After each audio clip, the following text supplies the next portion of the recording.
My family thought it would be funny to leave me stranded in another state. Let's see if you can get back. They laughed and drove off in the car.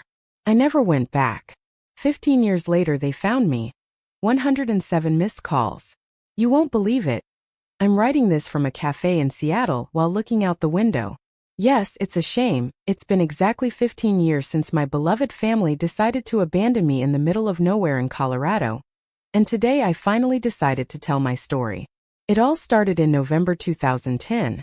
I was 25 years old and had just gotten a promotion at the tech company where I worked in Chicago.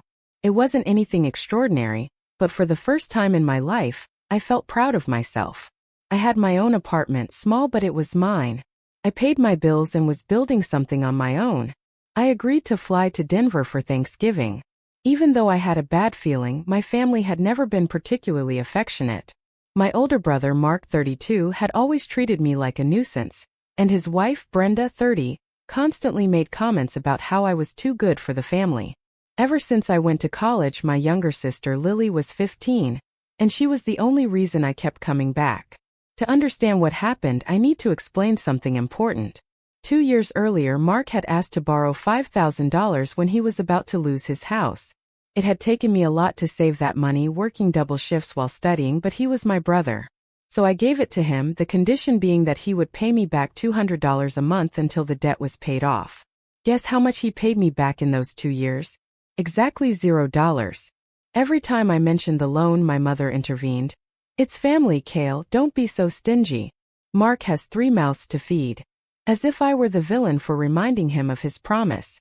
The Thanksgiving dinner was tense. I made the mistake of mentioning my promotion, and everyone rolled their eyes. Mark muttered something about showing off again. When I mentioned that I was thinking about buying a small condo, my father said, "Some of us are content to take care of our family instead of chasing money." On Saturday, they decided to take a family trip to Roxborough State Park. Beautiful place, really. While we were driving, I finally gathered the courage and asked Mark about the money. I needed to make some down payments for the condo. "Are you really going to ruin this trip with that?" "Always so selfish," replied my mother. She immediately jumped to his defense. "Cale, someday you'll understand that family is more important than money." We arrived at the park around noon. During the hike, I separated a bit to take pictures of the rock formations. Photography, another hobby that my family considered pretentious. I was about 200 meters from where we had parked, focused on capturing the landscape, when I heard the car engine start. I ran back just in time to see our family SUV pulling away. Mark stuck his head out the window and yelled, "Let's see if Mr. Successful can manage on his own. We won't always be there when you need us." My father was at the wheel laughing. My mother in the passenger seat, looking the other way but not protesting. Brenda filming with her phone. I only saw Lily in the back seat, wide-eyed, not laughing. Then I realized they had taken my backpack with my wallet, my jacket, and my water bottle. I only had my phone in my pocket with 18% battery and no signal. "We'll be back in a while. Think about what it means to be part of this family," my father shouted as they drove away, kicking up dust. I looked around. The visitor center was closed that day for repairs. The nearest highway was about 8 kilometers away, and the temperature would drop considerably at sunset. I was truly stranded. At first I thought they would be back in half an hour, that it was just a stupid lesson. I waited an hour sitting on a bench. Nothing. 2 hours. Nothing.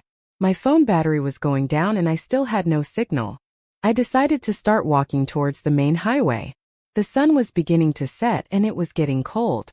Every so often I checked my phone, hoping to catch a signal. Finally, almost 3 hours later, a weak bar appeared. I immediately received several messages. Mark. "Learned your lesson yet, princess? LOL. Dad. When you're ready to apologize, let us know where to pick you up. Mom. This is for your own good, honey. Family comes first." It was that last message that broke me. For my own good? Leaving me alone without money, without water, while the temperature dropped to 5 degrees. At that moment I made a decision that would change my life forever. I didn't answer them. Instead, I used the 10% battery I had left to search for the nearest town and get my bearings. I walked until it was completely dark. My fingers were numb and my stomach growled with hunger. but every step I took away from them felt like a step towards freedom. When I finally reached the small town of Sedalia, my phone was dead and I was exhausted, but at that moment, seeing the lights of the town in the distance, I knew with absolute clarity that I would never go back to my family. This joke had been the final straw. After years of manipulation, contempt, and emotional abuse. What they didn't know is that their plan to teach me a lesson would end up teaching us all something much deeper. To me, that I could survive without them. And to them, well, they would find out. 15 years and 107 missed calls later. The bell of the Morning Brew Cafe rang as I pushed the door. I was exhausted, hungry, and still shivering from the cold. The warmth of the place hit me like a blessing. "Are you okay, son?" An older lady behind the counter looked at me with concern. "You look like you've just seen a ghost." I sat on a stool and told her an abbreviated version of what had happened. I don't know why I trusted her, perhaps because her kind eyes reminded me of my grandmother, the only person in my family who had truly loved me. "My name is Martha Johnson," she said as she served me a hot coffee and a plate of eggs and bacon. "Don't worry about paying now. Nobody leaves my place on an empty stomach." While I ate, Martha called her husband, Bob. He arrived half an hour later.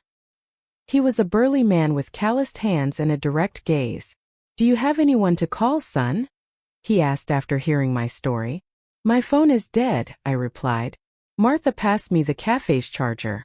As my phone came back to life, the notifications started pouring in. I had several messages. "Mark. Where the hell are you? You weren't where we left you." "Dad. Enough is enough, Kale. Answer." "Mom. We're worried, Kale. Answer or we'll call the police." And then one from Lily. "Kale, please tell me you're okay. I didn't want them to do this. I'm so sorry." Lily's message almost made me give in. But then I saw another from Mark. "Typical of you to make us worry for attention. Always so dramatic." That's when I really understood. They would never change. Even now, when they had abandoned me, I was the one to blame. Bob offered to take me to the nearest hotel, but I declined. Instead, I asked to use his computer. Fortunately, I had online access to my bank. I was able to transfer money to a debit card that I carried as a backup in my digital wallet. It wasn't my main card, which is why they hadn't taken it with my backpack. "I can book a hotel and a flight back," I explained. Martha looked at me with concern. "Are you going back to your family after what they did?" I didn't answer. With a clarity that surprised me, I said, "I'm going back to my apartment and my life, but not to them." That night, in a modest Sedalia hotel, I barely slept. I checked my phone every half hour, watching the missed calls accumulate. A part of me wanted to answer to tell them I was okay. Another part, increasingly stronger, whispered to me, "This is your chance to break free." In the morning, I made a decision. Instead of flying directly to Chicago, I bought a ticket to Seattle. I had a college friend there, David, with whom I had kept sporadic contact. I called to let him know. "Kale, it's been ages." His familiar voice comforted me. "Dave, I need a change. I was wondering if I could stay with you for a few days while I look for an apartment in Seattle." "Of course, man. When are you arriving?" Before leaving Colorado, I visited the Johnsons to thank them and pay them for the food and help. Martha hugged me tightly. "You have our number," she said, "and our address. You're not an orphan, Kale. There are good people in this world." At the airport, I called my boss in Chicago. I explained that I had a family emergency and needed time. Surprisingly, he understood. "You can work remotely for now. We'll talk about a transfer if you really want to move." I stored my old phone in my new backpack, bought at a local store. I bought a new one with a different number. I didn't block the old one, I just stopped using it. The first few months in Seattle were a period of transition. I stayed at Dave's apartment while looking for my own place. My remote work allowed me to maintain a stable income, and eventually I got an official transfer to the Seattle office. The apartment I rented was similar to the one I had in Chicago, but it felt different. It was a new beginning. Every night before bed, I would turn on my old phone to charge it. The notifications would appear, but I no longer read them. It was like observing the life of another person, someone who was no longer me. After 6 months, an opportunity arose at a web development startup.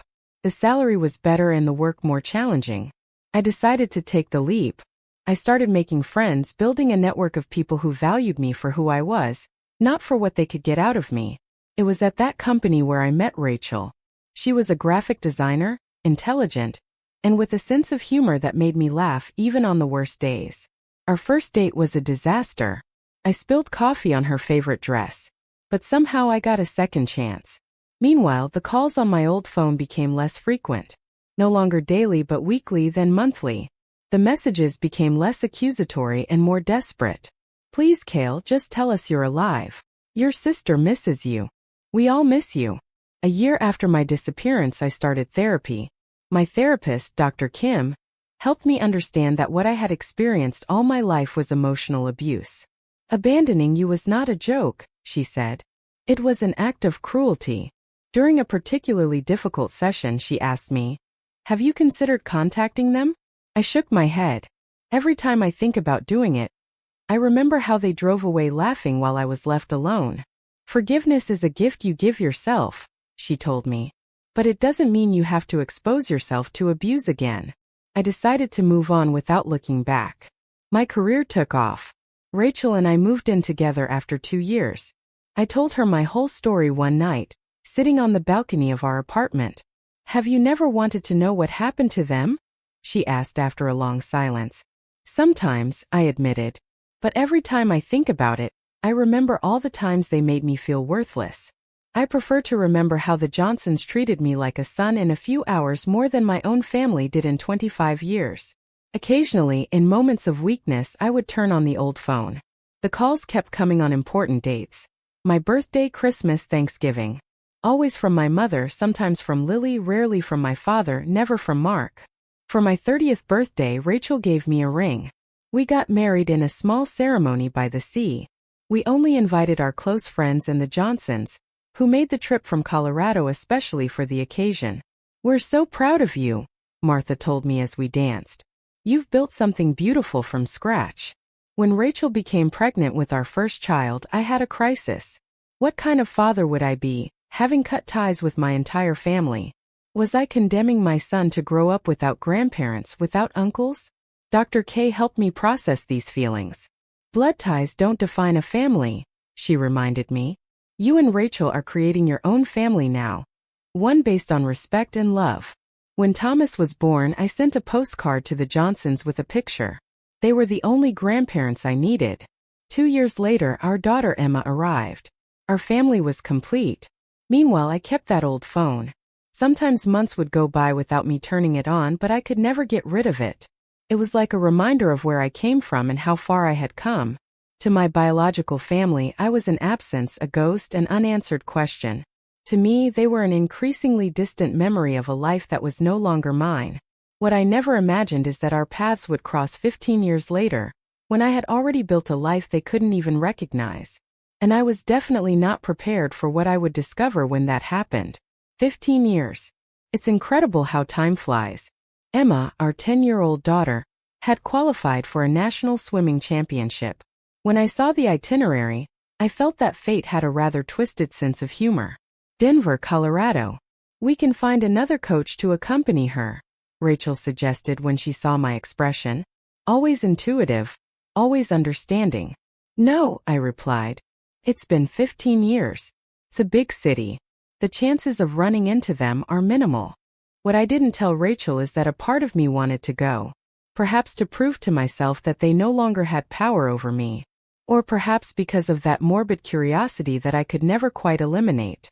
The last message I had read on my old phone a few months ago was from my mother. "My 40th birthday. Happy birthday, son. We miss you every day. Please just let us know you're alive." The second day in Denver, while Emma was training, I decided to take Thomas to the Cherry Creek Mall to buy a gift for Rachel. We were in the jewelry section when I heard a voice that made my blood run cold. "Kale." I turned slowly. There she was. Lily. My little sister. Except she wasn't little anymore. She was 30 now, a grown woman. Her face was so similar to my mother's that for a moment I thought it was her. "Kale Anderson?" Her voice trembled. Her eyes filled with tears.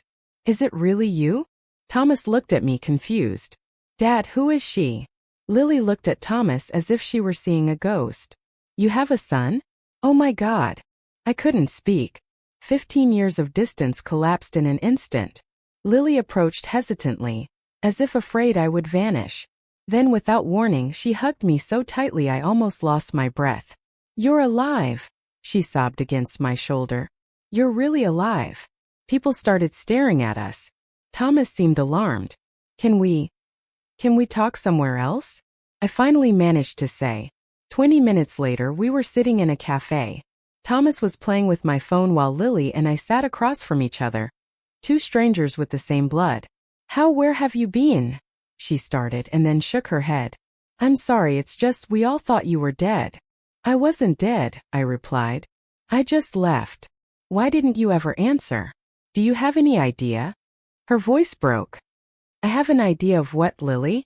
Of how it feels to have your family abandon you in the middle of nowhere and drive off laughing." She paled. "I didn't laugh, Kale. I never wanted that to happen. I was 15. "I know," I sighed. "But you didn't do anything to stop them. None of you did." We were silent for a moment. Finally, I gathered the courage to ask, "How is everyone?" Lily looked at me with a mixture of sadness and anger. "Dad had a heart attack 6 months after you left. He survived, but he was never the same. He blames himself every day." I felt a knot in my stomach. I had never wished them physical harm.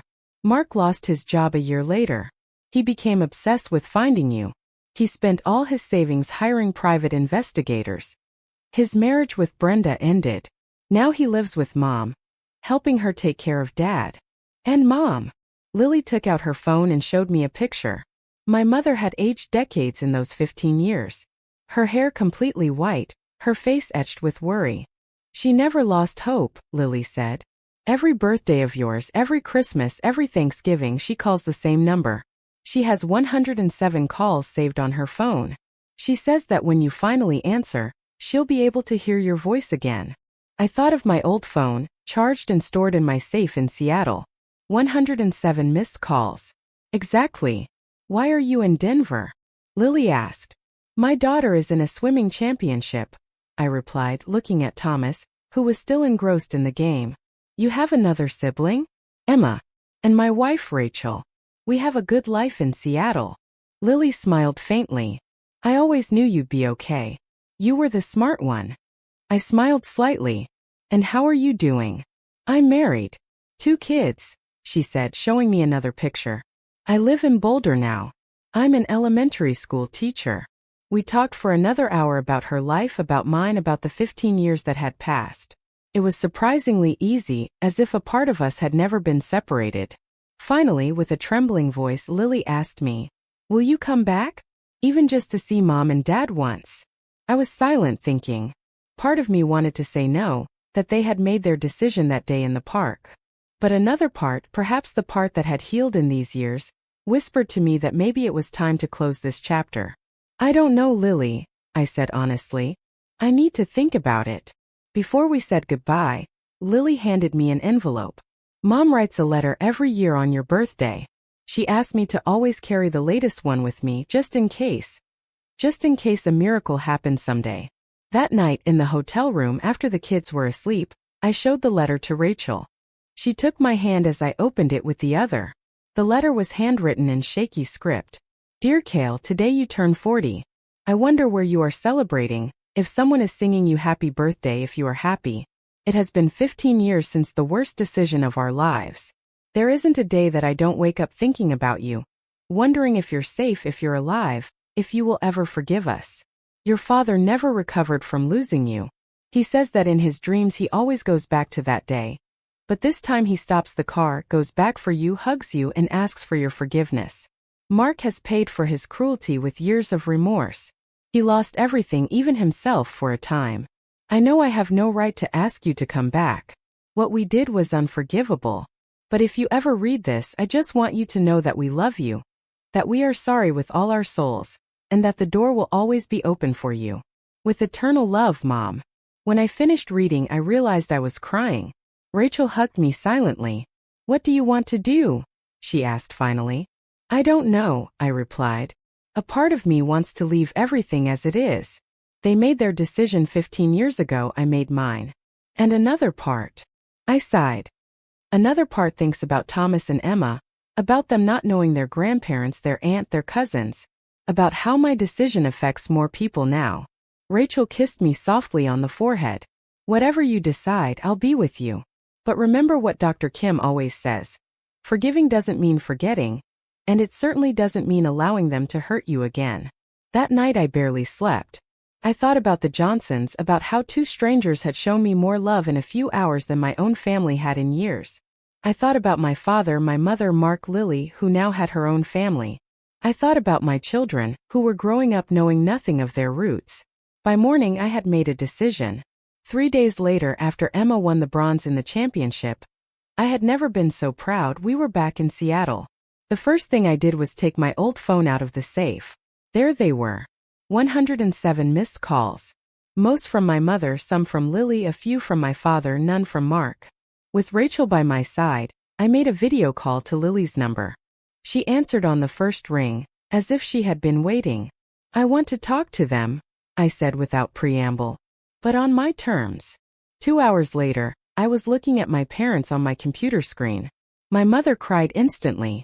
My father looked so fragile I barely recognized him.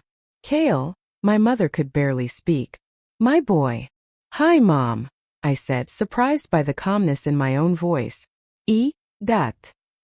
My father tried to speak, but could only emit a broken sob. Finally he managed to say, I'm so sorry, son. So sorry. There isn't a day that goes by that I don't regret it. I saw Mark walk past in the background, looking cautiously towards the screen. Our eyes met for an instant, and then he disappeared from view. I introduced Rachel, Thomas, and Emma to them. My mother cried even more when she saw her grandchildren for the first time. We talked for almost 2 hours about my life in Seattle, my web development business, the kids' school. We carefully avoided the subject of the abandonment. This wasn't the time. Before ending the call, my father gathered the courage to ask, will we be able to see you someday in person? I looked at Rachel, who nodded slightly. Maybe, I replied. But I need time. And I need you to understand something. I've built a life here. A good life. With people who would never abandon me for fun. My mother visibly flinched at those words, but she nodded. We understand, she said. We'll take whatever you're willing to give us. Whatever it is. After hanging up, Rachel hugged me tightly. I'm proud of you, she whispered. That night, while the kids were sleeping, I took out my old phone again. I looked at the 107 missed calls one last time. I took a screenshot as a reminder, and then I deleted the history. I didn't block the number, but I didn't promise to answer the next time either. Some wounds can begin to heal, but the scars remain. It's been 3 months since then. We video chat occasionally. The kids have started asking about their other grandparents. Rachel and I are considering a trip to Colorado next summer, on my terms, on my territory. I will never forget that day in the park. I will never forget how it felt to see the car drive away while they laughed. But maybe, just maybe, I can learn to live with that memory without it defining who I am, or who I can become. Because in the end, they thought it would be funny to leave me stranded in another state to teach me a lesson. But the real lesson was learned by all of us. That sometimes the decisions of a moment can change lives forever. And that forgiveness, when it comes, is not for them, it's for me.